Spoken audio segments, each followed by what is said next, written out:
New ইয়র্কের এক নীরব সভাস্থলে আলো ধীরে ধীরে কমে আসছিল। উপস্থিত মানুষদের চোখে তখন এক ধরনের অজানা উৎকণ্ঠা। আজ এখানে এই বিদেশের শহরে বাংলাদেশের সংখ্যালঘু নির্যাতন নিয়ে কোন ভয়াবহ সত্য সামনে আসতে চলেছে? কোন ঘটনা আজ আলো ফেলে দেবে সেই অন্ধকার বাস্তবতার উপর?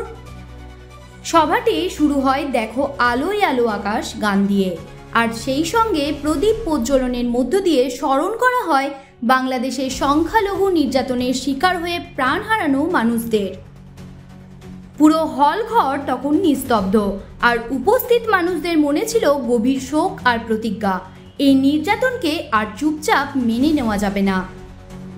এরপর নিউ ইয়র্ক সফর শেষে বাংলাদেশ থেকে আসা নারায়ণগঞ্জের সহকারী পাবলিক প্রসিকিউটর প্রদীপ ভৌমিক বিস্তারিত বিবরণ তুলে ধরেন। তিনি জানান, বাংলাদেশে সংখ্যালঘু নির্যাতনের ভয়াবহ ছবির কথা, যা শোনা মাত্রই উপস্থিত সবাইকে স্তব্ধ করে দেয়। সভায় একটি বুকলেট বিতরণ করা হয়, যেখানে শুধু ঘটনার তালিকা নয়, প্রতিটি ঘটনার অসহায় মানুষের সংখ্যা, ক্ষয়ক্ষতির মাত্রা এবং ভয়াবহতার বর্ণনা তুলে ধরা হয়।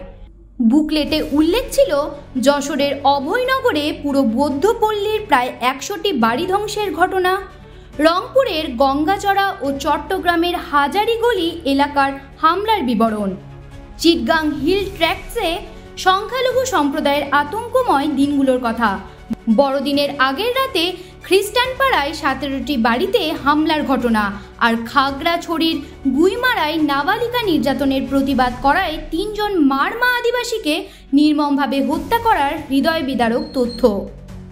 এরপর সংস্থার সাধারণ সম্পাদক বিষ্ণু গোপ গত 1 বছরে সংখ্যালঘুদের সুরক্ষা ও সহায়তায় বিভিন্ন উদ্যোগের বিস্তারিত প্রতিবেদন উপস্থাপন করেন।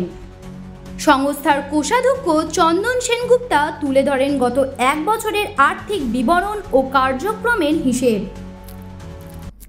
সভায় বক্তৃতা দেন বহু বিশিষ্ট ব্যক্তি, শীতাংশু গুহ, ডক্টর জিতেন রায়, ডক্টর সব্যসাচী ঘোষ দস্তিদার সহ আরও অনেকেই। এই অনুষ্ঠানের বিশেষ আকর্ষণ ছিল 26 জন নতুন যুব সদস্যের অংশগ্রহণ, যারা তাদের অভিজ্ঞতা, ভবিষ্যৎ পরিকল্পনা এবং সংখ্যালঘু অধিকার রক্ষার সংগ্রাম সম্পর্কে নিজের অনুভূতি তুলে ধরেন।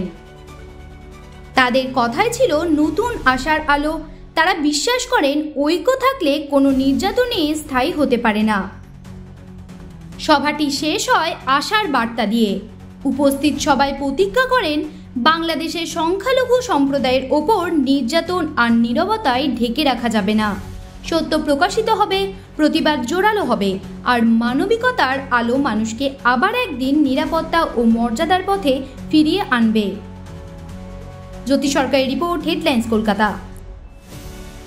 আনন্দ আর ভালোবাসার দীপ্তিতে গড়া সমুজ্জ্বল পরমা, ঠিক তোমারই মতো।